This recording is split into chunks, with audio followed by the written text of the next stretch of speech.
बच्चों नमस्कार। Hoping all of you are doing very well. आप लोग बहुत अच्छे से पढ़ाई कर रहे होंगे, सभी लोग सकुशल होंगे और आराम से अच्छे से अब आपकी पढ़ाई में ध्यान लगने लगा होगा। और चूँकि एग्ज़ाम्स नज़दीक आने वाले हैं, नज़दीक आ चुके हैं, इसलिए आपको और कंसंट्रेट होकर अपनी पढ़ाई को कंटिन्यू करिए और ऑब्जेक्टिव टाइप क्वेश्चंस पे फोकस करिए। थ्योरी पढ़ाना ज़रूरी है कि बिना थ्योरी पढ़े आप ऑब्जेक्टिव क्वेश्चंस को अटेम्प्ट नहीं कर सकते। तो आज का हमारा टॉपिक है कि discharging of a capacitor through a resistor. इसके पहले हमने पढ़ा था charging of a capacitor through a resistor.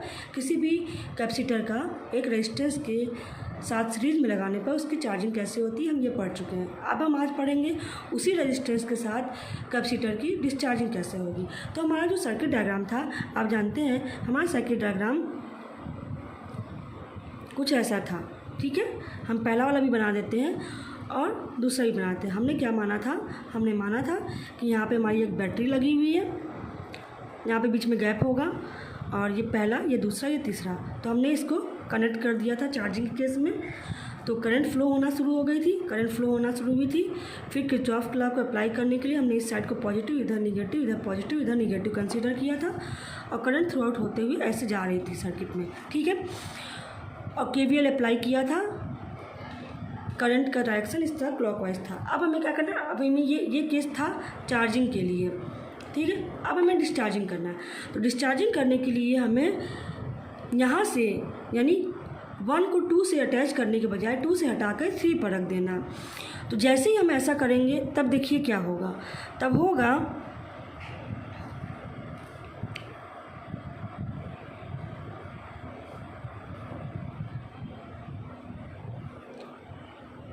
ये पहले था, अब हमने इसको ऐसे कनेक्ट कर दिया। ठीक, जैसे ही हमने इसको ऐसे कनेक्ट कर दिया तो हुआ क्या? हुआ ये कि अब ये सर्किट कट ऑफ हो गई। ठीक है, अब इसमें कोई भी करंट इस वोल्टेज सोर्स की वजह से नहीं बहेगी।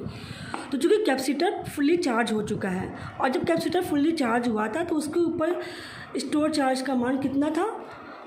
Q0 था। ठीक है, तो अब जब कैपेसिटर पूरी तरह से चार्ज हो चुका है तो जैसे ही बैटरी की सप्लाई ख़त्म होगी तो उस समय क्या होगा? ये कैपेसिटर ही as a voltage source behave करने लगेगा। ठीक है, जब ये capacitor as a voltage source behave करने लगेगा तो जिस डायरेक्शन में पहले इसमें करंट जा रही थी वो उसके जस्ट अपोजिट डायरेक्शन से इसमें करंट निकलना शुरू हो जाएगी। तो फॉर टाइमिंग करंट जब जा रही थी इधर से तो इसको पॉजिटिव, इधर निगेटिव माना था हमने for the time charge sign convention KVL apply करने के लिए। लेकिन वही चीज़ यहाँ पे हमारा यूज हो जाएगा कि चूँकि करंट ऐसे जा रही थी, अब ये डिस्चार्ज हो रहा है तो करंट की दिशा उलट जाएगी। तो करंट की दिशा जैसे उल्टेगी और ये एज ए बैटरी बिहेव करेगा तो इससे करंट इस डायरेक्शन में निकलना शुरू होगी। ठीक है, अब चूँकि करंट इस डायरेक्शन में निकल रही है इसलिए इसका पॉजिटिव इधर, निगेटिव इधर होगा। ठीक, अब यहाँ से चल रही है। अब ये तो चूँकि बैटरी ही है तो बैटरी का अपना टर्मिनल पॉजिटिव निगेटिव ऐसा ऐसे ही रहता है। ठीक है, अब इधर से आने के बाद होगा क्या? इधर से चल रही है ये बैटरी, ये सर्किट ओपन हो चुकी है तो इधर आने के बाद ये इधर तो जा नहीं पाएगी। तो करंट भले ही जो है ये रेजिस्टेंस इसके इधर भी हो सकता है, इधर भी हो सकता है। तो आप ये मत सोचिए कि रेजिस्टेंस इधर है तो इसका इफेक्ट इधर इस पर नहीं पड़ेगा। करंट इधर निकलने का मतलब है कि निगेटिव से पॉजिटिव टर्मिनल की तरफ चलेगी। तो यानी ये करंट का डायरेक्शन इसमें ऐसे होगा, ओवरऑल इसका डायरेक्शन ऐसे होगा। सॉरी, ये हमारा इससे भी कनेक्ट रहेगा। ठीक है, तो जैसे ही हम जब यहाँ पे कनेक्ट किए थे तो ये वाला फ्री हो गया था, इस पे इस लाइन में कहीं करंट नहीं जाएगी। लेकिन इसको हटा के इधर करेंगे तो इस पे कहीं करंट नहीं जाएगी इस लाइन में, और इस वाले में करंट जाएगी।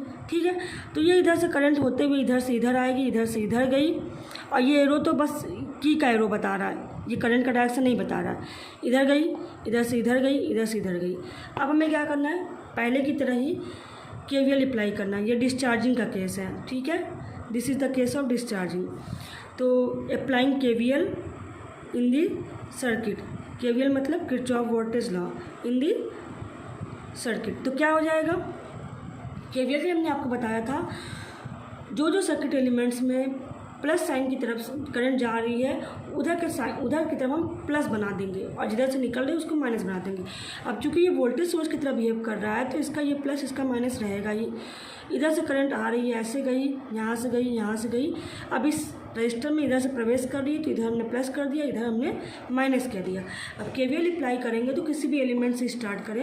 Let us suppose that I current जा रही है और इस एलिमेंट से हम स्टार्ट करते हैं, तो जिन एलिमेंट्स में पॉजिटिव की तरफ से जा रही है उधर हम प्लस के साथ लिखेंगे, जिन एलिमेंट्स में निगेटिव के साथ तरफ से जा रही है उधर माइनस के साथ लिखेंगे। ठीक है, तो अगर इसमें आई करंट जा रही है तो इसके अक्रॉस जितना वोल्टेज डेवलप होगा, इसके अक्रॉस डेवलप वोल्टेज का मान हो जाएगा आई आर। और चूंकि इसके ऊपर चार्ज कितना है, क्यू नॉट है, तो वोल्टेज इसके ऊपर जो डेवलप होगा तो वो हो जाएगा क्यू अपॉन सी।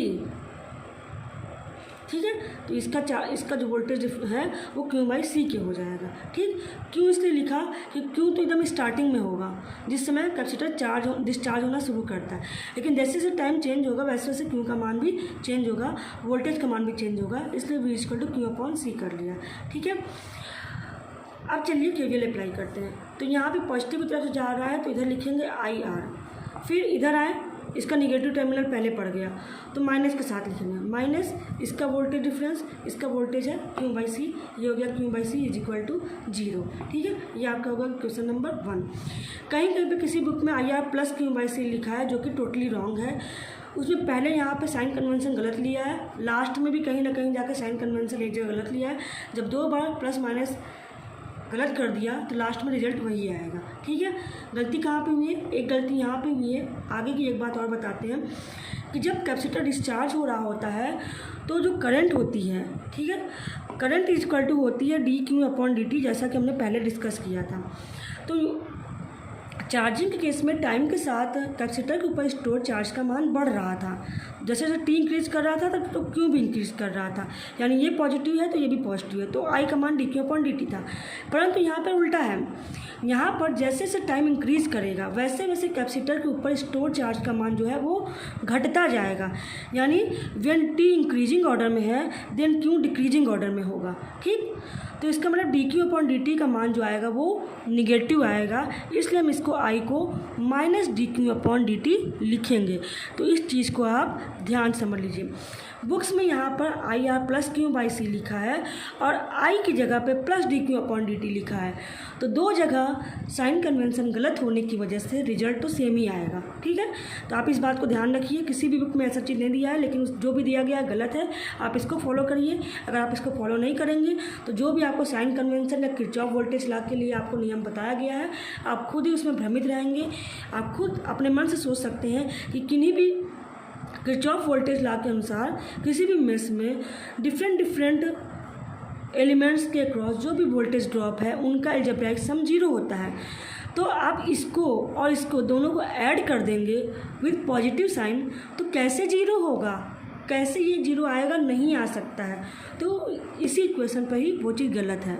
ठीक है, तो यहाँ से ये हो गया आपका आई आर, यहाँ से हो गया क्यू बाई सी, तो यहाँ से आपका ये इक्वेशन बन गया। ठीक है, अब यहाँ पे हम आई को लिखेंगे minus D Q upon D T, तो minus D Q upon D T into R minus Q by C is equal to 0। तो यहाँ से आपका आ गया okay R times D Q upon D T is equal to minus Q by C. ठीक है, हाँ, ये इधर चला जाएगा, ये इतना आएगा। ठीक है, अब यहाँ से क्या करना है, फिर से हमें क्यू के टर्म्स को एक तरफ कर लेना, बाकी टर्म्स को एक साइड में कर लेना। तो क्या आएगा, this implies 1 upon Q D Q is equal to minus 1 upon R C into T into D T. ये इक्वेशन आ गया। अब हमें पहले की जैसा ही इसे इंटीग्रेट करना है। दोनों पक्षों को जब इंटीग्रेट कर देंगे तो integrating on both side this comes out D Q is equal to minus 1 upon R C. R और सी दोनों टाइम से फ्री हैं, इंटीग्रेशन टर्म डी टी पे लगेगा, और चूँकि टाइम की लिमिट नहीं है इसलिए कांस्टेंट ऑफ इंटीग्रेशन ए लगा दिया। ये क्या है, this is constant of integration, ये कांस्टेंट ऑफ इंटीग्रेशन है। ठीक है, इसको सॉल्व करेंगे तो कितना आएगा, 1 अपॉन क्यू डी क्यू का integration log base e Q minus 1 upon R C D T का इंटीग्रेशन आया टी प्लस ए। अब हमें ए का मान निकालना है, तो इसके लिए क्या करना होगा, अप्लाइंग कंडीशन। कौन सा कंडीशन, हमारे पास कंडीशन क्या होगी, when T is equal to 0, जब टाइम 0 है तब कैपेसिटर के ऊपर चार्ज का मान कितना होगा, Q equal to Q naught है। यानी जिस समय जस्ट पॉइंट नंबर 1 को हमने 2 से हटा के 3 पर से कनेक्ट किया था, उस समय T0 था और कैपेसिटर के ऊपर स्टोर चार्ज का मान जो था Q0 था। तो इस कंडीशन को हम इस इक्वेशन में अप्लाई करेंगे। इक्वेशन नंबर 2 में 3 से 2 में जब अप्लाई करेंगे, अप्लाइंग कंडीशन 3 इन इक्वेशन 2, तो क्या आ जाएगा log base E Q is equal to A, क्योंकि T का मान हो जाएगा 0 और Q का मान है Q0, तो A का मान मिल गया ये। ठीक है, अब इक्वेशन नंबर 4 से इक्वेशन नंबर 2 में A का मान रख देंगे। Putting value of A in equation 2, तो क्या हो जाएगा log base E Q is equal to minus T upon R C plus log base E Q naught. अब इसको सॉल्व करेंगे, log Q नॉट इधर आएगा तो log A माइनस बी का फॉर्मूला बनेगा और हो जाएगा log base E Q upon Q not is equal to minus T upon R C. दोनों तरफ से क्या करेंगे, log रिमूव कर देंगे। log रिमूव करेंगे तो इधर आएगा Q upon Q not is equal to E की power minus T by R C. R C आपको बताया था कि आर सी इज़ टाउ, तो यहाँ से हो जाएगा Q is equal to Q not E की power minus T by tau. तो इस तरह से डिस्चार्जिंग के केस में हमारा चार्ज का इक्वेशन ये आ गया। तो इसको लिख लेते हैं इक्वेशन नंबर 5। यहाँ से हम I का मान निकाल सकते हैं। I इज इक्वल टू होगा minus D Q upon D T, जो हम लेकर चले थे। तो minus time D by D T of Q not E की power minus T by tau. Q का मान इस इक्वेशन से यहाँ पर रख देंगे। तो this is equal to Q naught को बाहर ले लेंगे क्योंकि कांस्टेंट है, माइनस एस सच रहेगा D by D T of E की power minus T by tau. फिर minus Q not as such रहेगा, ई की पावर माइनस एक्स का डिफ्रेंसिएशन माइनस ई की पावर एक्स। ठीक है,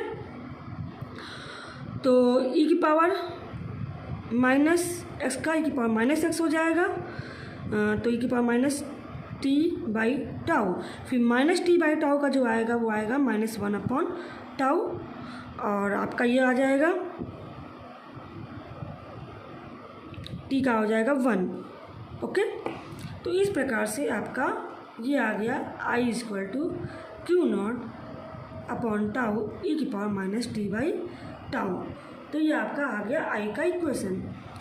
Q नॉट अपॉन टाउ को हम I नॉट लिखेंगे, आगे I नॉट ई की power minus T by tau. तो ये आ गया करंट का equation in case of discharging of the capacitor. अब वोल्टेज निकाल लेंगे ऐसे ही, तो V इक्वल टू आएगा Q अपॉन C। Q का मान यहाँ से रखेंगे, आ जाएगा Q नॉट अपॉन C ई की power minus T by tau.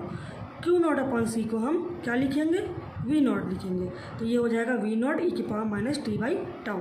तो V इक्वल टू आ गया V नॉट ई की power minus T by tau.